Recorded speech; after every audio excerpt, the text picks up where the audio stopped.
Welcome to ലീനൂസ് kitchen. അപ്പോൾ ഇനി റമദാൻ സീസണൊക്കെ വരുവാണ്. എനിക്ക് കൂടുതൽ റിക്വസ്റ്റ് കിട്ടുന്നത് ഇഫ്താർ സ്നാക്സ്, ഇഫ്താർ റെസിപ്പീസിന് വേണ്ടിയിട്ടാണ്. അപ്പോൾ ഞാനിവിടെ ഇന്ന് ഒരു അടിപൊളി ഇഫ്താർ സ്നാക്ക് കാണിക്കാൻ പോവാണ്. ഇത് മുട്ടയും പൊട്ടറ്റോയും വെച്ചിട്ടുള്ള ഒരു സ്നാക്കാണ്. എഗ് കബാബ്സ് അല്ലെങ്കിൽ നിങ്ങൾക്ക് എഗ് കട്ട്ലേറ്റ് എന്നും പറയാം. അപ്പോൾ ഇതെങ്ങനെയാണ് ഉണ്ടാക്കുന്നതെന്ന് നമുക്ക് നോക്കാം. അപ്പോൾ അതിന് വേണ്ടി ഒരു പാനിൽ 2 ടേബിൾ സ്പൂൺ എണ്ണ ഒഴിക്കുക. ഞാനിവിടെ സൺഫ്ലവർ ഓയിലാണ് യൂസ് ചെയ്തേക്കുന്നത്. അപ്പോൾ എണ്ണ ചൂടായി വന്നിട്ടുണ്ട്. ഇനി നമുക്കിതിലേക്ക് ഒരു വലിയ സവാള ചെറുതായി കുഞ്ഞായി അരിഞ്ഞത് വെച്ചിട്ടുണ്ട്, അതും കൂടെ ചേർത്തിട്ട് ഒന്ന് വഴറ്റിയെടുക്കാം. ഇത് വഴറ്റുമ്പോൾ ഹൈ ഫ്ലെയിമിൽ വെച്ചിട്ട് വേണം വഴറ്റാൻ, കാരണം നമുക്ക് ഇതിൻ്റെ വാട്ടർ കണ്ടന്റ് എല്ലാം പോയി കിട്ടണം. അല്ലെങ്കിൽ നമ്മൾ കട്ട്ലേറ്റ് ഉണ്ടാക്കുമ്പോൾ അല്ലെങ്കിൽ കബാബ് ഉണ്ടാക്കുമ്പോൾ അത് ഉരുട്ടാൻ പ്രയാസമായിരിക്കും. അപ്പോൾ ഇതിപ്പോൾ കുറച്ച് തീ കൂട്ടി വെച്ചിട്ട് വേണം വഴറ്റാൻ.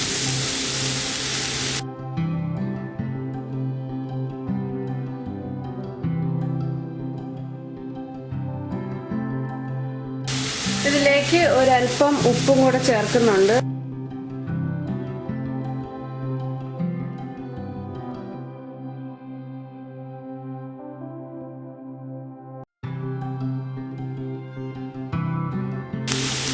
അപ്പം അങ്ങനെ ഇത് ഗോൾഡൻ ബ്രൗൺ ആവുന്ന വരെ വഴറ്റി കൊടുക്കാം.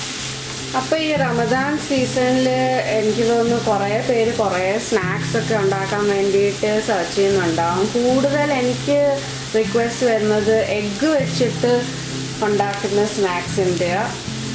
അപ്പോൾ ഞാൻ ഒരു വീഡിയോ ഓൾറെഡി ഇട്ടിട്ടുണ്ട്, അതും ഒരു സിമ്പിൾ എഗ് ക്രിസ്പി ഫ്രൈ എഗ്ഗാണ്.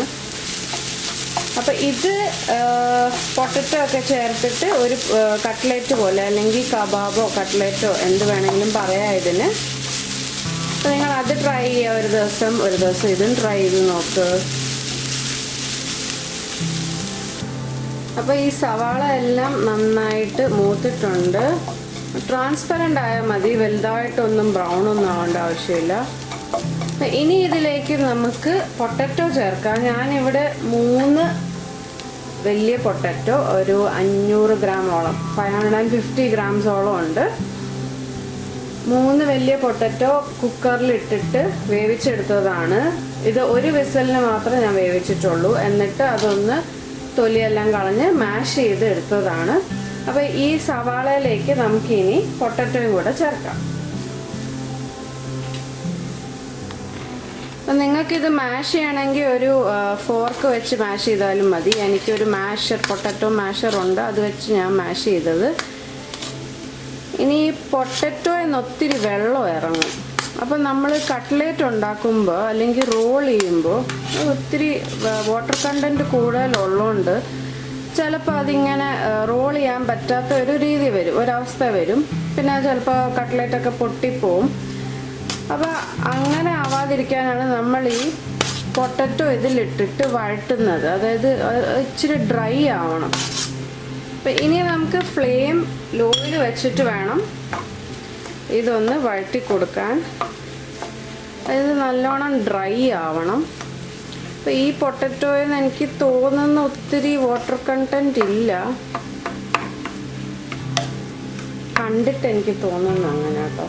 നിങ്ങൾക്കിത് എളുപ്പപ്പണി ആക്കണമെങ്കിൽ സവാള ആദ്യം ചേർക്കേണ്ട ആവശ്യമില്ല. നിങ്ങൾക്ക് ഓണിയൻ പൗഡർ ഉണ്ടെങ്കിൽ ഡയറക്റ്റ് ഈ പൊട്ടറ്റോ ഇട്ടിട്ട് ഒന്ന് വഴറ്റിയിട്ട് അതിലേക്ക് ഓണിയൻ പൗഡർ ഇട്ടാൽ മതി. പിന്നെ വേണമെങ്കിൽ നിങ്ങൾക്ക് പച്ചമുളക് ചേർക്കാം, വെളുത്തുള്ളി ചേർക്കാം. അപ്പം ഞാനിതൊരു സിമ്പിൾ എഗ് കബാബ് അല്ലെങ്കിൽ എഗ് കട്ട്ലേറ്റ് എന്ന രീതിയിലാണ്. നമ്മുടെ രീതിയിലുള്ള കട്ട്ലേറ്റ് ഒക്കെ ആണെങ്കിൽ നമുക്ക് വെളുത്തുള്ളി, ഇഞ്ചി, പച്ചമുളക് ഇതൊക്കെ ഇടാം. Here we are trying to keep things simple അല്ലേ. അപ്പോൾ ജസ്റ്റ് ഒരു സവാളയും കുറച്ച് പൊട്ടറ്റോയും മാത്രമേ ഞാൻ എടുത്തിട്ടുള്ളൂ. അപ്പോൾ ഇത് നല്ലോണം ഒന്ന് ഡ്രൈ ആയി വരണം. ഇത് ഓൾറെഡി ഡ്രൈ ആയിട്ടായിരിക്കുന്നേ. ഈ പൊട്ടറ്റോ ഞാൻ ഒറ്റൊരു വിസിലിനെ വേവിച്ചിട്ടുള്ളൂ. അപ്പം നിങ്ങൾ ഒറ്റ വിസിൽ കഴിഞ്ഞിട്ട് നോക്കണം വെന്തോന്ന്. അത് അങ്ങ് വെന്ത് പോകാൻ പാടില്ല. കറക്റ്റ് ഒരു ജസ്റ്റ് വേവ് നമുക്ക് കഴിക്കാൻ പറ്റുന്ന പാകത്തിന് അല്ലെങ്കിൽ മാഷ് ചെയ്യാൻ പറ്റുന്ന പാകത്തിനുള്ള വേവായാൽ മതി. ഒത്തിരി വെന്ത് പോയാൽ നമുക്കത് ഷേപ്പ് ചെയ്യാൻ പ്രയാസമായിരിക്കും. അപ്പം ഇനി ഇതിലേക്ക് നമുക്ക് കുറച്ച് പൊടികൾ ചേർക്കാം. ഞാനിവിടെ ആദ്യം ചേർക്കാൻ പോകുന്നത് ഒരു 1/2 ടീസ്പൂൺ ജീരകം പൊടിച്ചതാണ്. അതിനുശേഷം ഒരു 1/4 ടീസ്പൂൺ മഞ്ഞൾപ്പൊടി, 1/4 ടീസ്പൂൺ മല്ലിപ്പൊടി, 1/2 ടീസ്പൂൺ കുരുമുളക് പൊടി, പിന്നെ ഒരു 1/4 ടീസ്പൂൺ മുളക് പൊടി. ഇപ്പം മുളക് പൊടിയും കുരുമുളക് പൊടിയും നിങ്ങളുടെ എരിവിനനുസരിച്ച് ചേർക്കാം. എനിക്കിവിടെ വലിയ എരിയുടെ ആവശ്യമില്ല, അപ്പം ഞാൻ ഇത്രയും ചേർക്കുന്നേ ഉള്ളൂ. എന്നിട്ട് ഇത് നന്നായി ഒന്ന് വഴറ്റി കൊടുക്കുക. നമ്മുടെ പൊടികളുടെ പച്ചമണവും പച്ച ചൊവയൊക്കെ മാറാനും ഇങ്ങനെ വഴറ്റണമല്ലോ. ഇപ്പോഴേ ഇതാ കണ്ടില്ലേ, ഇത് ഷേപ്പൊക്കെ ആയി വരാൻ തുടങ്ങി ഓൾറെഡി. അപ്പം നമുക്കിത് ഷേപ്പ് ചെയ്യാൻ എളുപ്പമായിരിക്കും. അപ്പം ഇനി നമുക്ക് ഉപ്പും കൂടെ ചേർക്കാം. നമ്മൾ സവാള വഴറ്റിയപ്പോൾ കുറച്ച് ഉപ്പ് ചേർത്തിട്ടുണ്ട്, പക്ഷെ അതൊന്നും പോരാ. പൊട്ടറ്റോയ്ക്ക് അറിയാമല്ലോ നല്ലോണം ഉപ്പ് വേണം. അപ്പം ഞാൻ കുറച്ച് ചേർക്കുന്നുണ്ട്. പിന്നെ അതിൻ്റെ കൂടെ തന്നെ ഗരം മസാലയും വേണം. അപ്പം ഞാനിവിടെ ഒരു 1/4 ടീസ്പൂൺ ഗരം മസാല ചേർത്തിട്ടുണ്ട്. പിന്നെ നമുക്കൊന്ന് നന്നായി ഇളക്കി കൊടുക്കാം. നമുക്ക് ഈ പച്ചമണം മാറണം ഈ പൊടികൾ ഇട്ടതിൻ്റെ, അല്ലെങ്കിൽ ഒരു കയ്പ്പല്ലേ. അപ്പം അതുവരെ ഒന്ന് വഴറ്റി കൊടുക്കണം.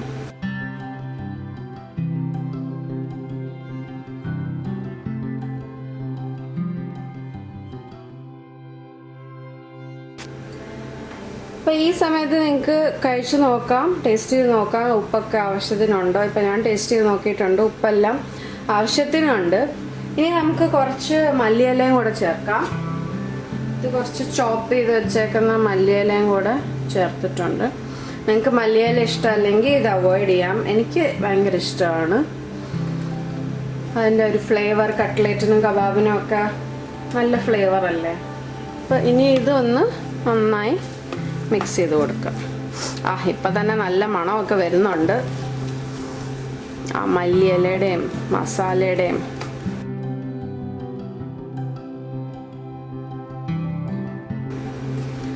ഓക്കെ, അപ്പോൾ ഇത് അങ്ങനെ റെഡി ആയിട്ടുണ്ട്. ഇനി നമുക്ക് തീ ഓഫ് ചെയ്തിട്ട് ഇതൊന്ന് തണുക്കാൻ വെക്കണം. ഇത് നന്നായി തണുക്കണം, ചൂടോടെ ഒന്നും ചെയ്യാൻ പോവല്ലേ. ശരിക്കും തണുത്തിട്ട് ഇനി ബാക്കി ചെയ്താൽ മതി. പിന്നെ ഇതിലേക്ക് നിങ്ങൾക്ക് വേണമെങ്കിൽ ഒരു ടേസ്റ്റിന്, ഒരു ഫ്ലേവറിന്, ഒരു വ്യത്യാസത്തിന് കുറച്ച് ചീസും കൂടെ ചേർക്കാം. അപ്പം ഞാനിവിടെ കുറച്ച് ഒരു പിടി മോസറല്ല ചീസ് ഗ്രേറ്റഡ്. അതിന് കണക്കൊന്നും വേണ്ട, നിങ്ങൾക്ക് കൂടുതൽ ചീസ് വേണമെങ്കിൽ കൂടുതൽ ഇടാം. ഞാൻ 2 പിടി ഇട്ടിട്ടുണ്ട്. എന്നിട്ട് ഇതൊന്ന് ഇളക്കുമ്പോൾ തന്നെ അത് മെൽറ്റ് ആയിക്കോളും. കണ്ടില്ല.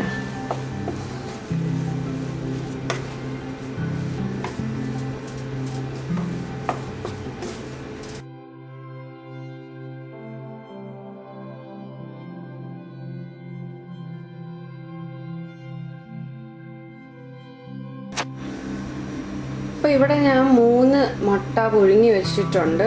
ഹാർഡ് ബോയിൽഡ് എഗ്ഗാണ്. അപ്പോൾ അത് നമുക്ക് ഒന്ന് കട്ട് ചെയ്തെടുക്കാം. കട്ട് ചെയ്യുന്ന എങ്ങനെയാണെന്ന് ഞാൻ കാണിച്ചു തരാം. ആദ്യം ഒന്ന് ഹാഫാക്കി കട്ട് ചെയ്യുക. ഓക്കെ, ഇത് ഹാഫായല്ലോ. ഇനി ഈ ഹാഫും നമ്മളൊന്ന് ഹാഫാക്കാം. ഇങ്ങനെ കട്ട് ചെയ്യാം.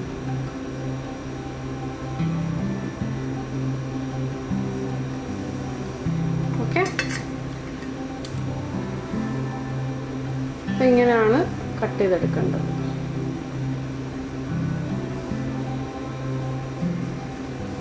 അപ്പോൾ 3 മുട്ട എന്ന് പറയുന്നത് 4 ആക്കുമ്പോൾ 12 കബാബ് കിട്ടും.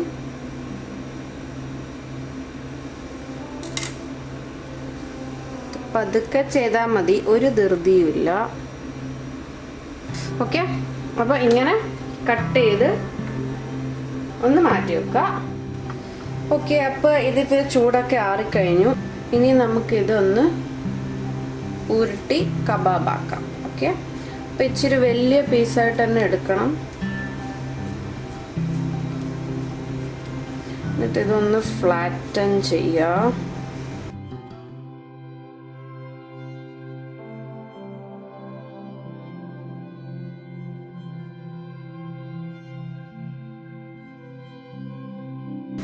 ഇനി ഇതിലേക്ക് നമുക്ക് ഒരു മുട്ടയുടെ പീസ് വെച്ച് നല്ലോണം സീൽ ചെയ്ത് കൊടുക്കാം.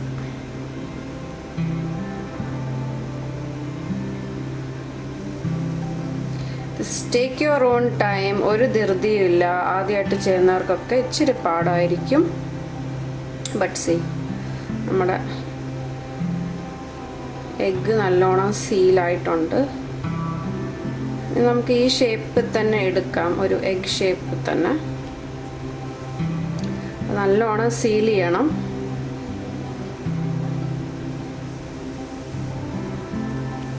എന്നിട്ട് ഞാൻ ജസ്റ്റ് ഒന്ന് റോൾ ചെയ്തെടുക്കാം.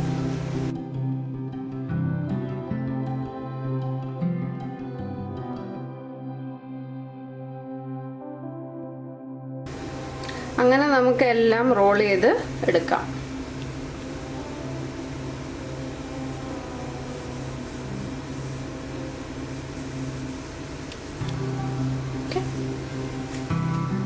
അപ്പോൾ ഇതാ ഞാൻ എല്ലാം ഇവിടെ ഇങ്ങനെ ഉരുട്ടി ബോളാക്കി വെച്ചിട്ടുണ്ട്, റോൾ ചെയ്ത് വെച്ചിട്ടുണ്ട്.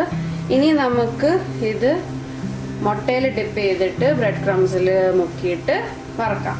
ഓക്കെ, അപ്പോൾ ഞാൻ ഇവിടെ ഒരു ബൗള് മുട്ട അടിച്ച് വെച്ചിട്ടുണ്ട്. ഇത് ഒരു മുട്ടയാണ്, ഒരു മുട്ട നന്നായി ബീറ്റ് ചെയ്തെടുത്തതാണ്. പിന്നെ കുറച്ച് ബ്രെഡ് ക്രംസും. ഇത് ഒരു കുറച്ച് എടുത്താൽ മതി, എന്നിട്ട് ആവശ്യമുണ്ടെങ്കിൽ പിന്നെ എടുത്താൽ മതി. അപ്പോൾ നമുക്ക് വേസ്റ്റ് ചെയ്യേണ്ട ആവശ്യമില്ലല്ലോ. അപ്പോൾ ആദ്യം നമുക്ക് ഈ എഗ് കബാബ് ആദ്യം മുട്ടയിലൊന്ന് ഡിപ്പ് ചെയ്തെടുക്കാം.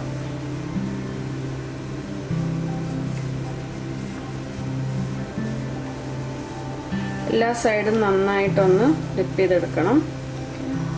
എന്നിട്ട് ബ്രെഡ് ക്രംസിലേക്ക്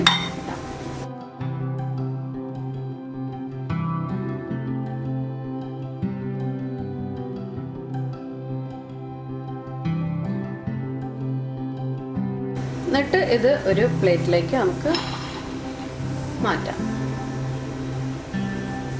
അങ്ങനെ നമുക്ക് എല്ലാം ചെയ്തെടുക്കാം. എന്നിട്ട് ചെയ്തെടുത്തിട്ട് നമുക്ക് അടുത്ത സ്റ്റെപ്പ് എന്താണെന്ന് നോക്കാം. അപ്പോൾ ഇതാ ഞാൻ എല്ലാം അങ്ങനെ മുട്ടയിൽ ഡിപ്പ് ചെയ്ത് ബ്രെഡ് ക്രംസ് ഒക്കെ മുക്കി വെച്ചിട്ടുണ്ട്. ഇനി നമുക്കിത് വറക്കാം. അപ്പോൾ ഞാനിവിടെ ഒരു ചീൻചട്ടി എടുത്തിട്ടുണ്ട്. നിങ്ങൾക്ക് എന്താണെന്ന് വെച്ചാൽ എടുക്കാം. കടായി ഉണ്ടെങ്കിൽ കടായി എടുക്കാം. എൻ്റെ കയ്യിലെ വെള്ളം വീണതാണ് ഇപ്പോൾ അതിലേക്ക്. ഞാനൊന്ന് അടച്ചു വെക്കുക, കാരണം എണ്ണ തെറിച്ചുകൊണ്ടിരിക്കുക. ഓക്കെ, അപ്പോൾ അത്രയും ഡീപ്പ് ഫ്രൈ ചെയ്യാൻ വേണ്ടിയിട്ടുള്ള അത്രയും എണ്ണ ഒഴിക്കണം. എന്നിട്ട് അത് നന്നായി ഒന്ന് ചൂടാക്കണം. അപ്പോൾ നമുക്ക് ഈ കബാബ്സ് ഓരോന്നായിട്ട് വറുത്തെടുക്കാം.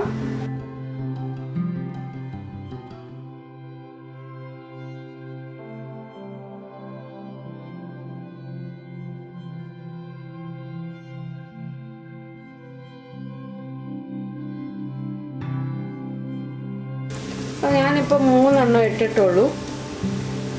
എന്നിട്ട് ഇത് 1 മിനിറ്റത്തേക്ക് അനക്കല്ലേ, അനക്കാൻ പോയാൽ അത് പൊട്ടും. അത് കഴിഞ്ഞിട്ട് അങ്ങോട്ടും ഇങ്ങോട്ടും ഒന്ന് മറിച്ചിടുക. ഇതിപ്പോൾ നമ്മളെല്ലാം കുക്ക് ചെയ്തേക്കുവാണല്ലോ, അപ്പോൾ പിന്നെ വലിയ കുക്കിംഗ് ടൈം ഒന്നുമില്ല. ഈ ഔട്ടർ കവറിങ് ഒന്ന് ബ്രൗൺ ആയാൽ മതി. അതുവരെ നമ്മളിത് എണ്ണയിലിട്ടിട്ട് വറുത്തെടുക്കുക.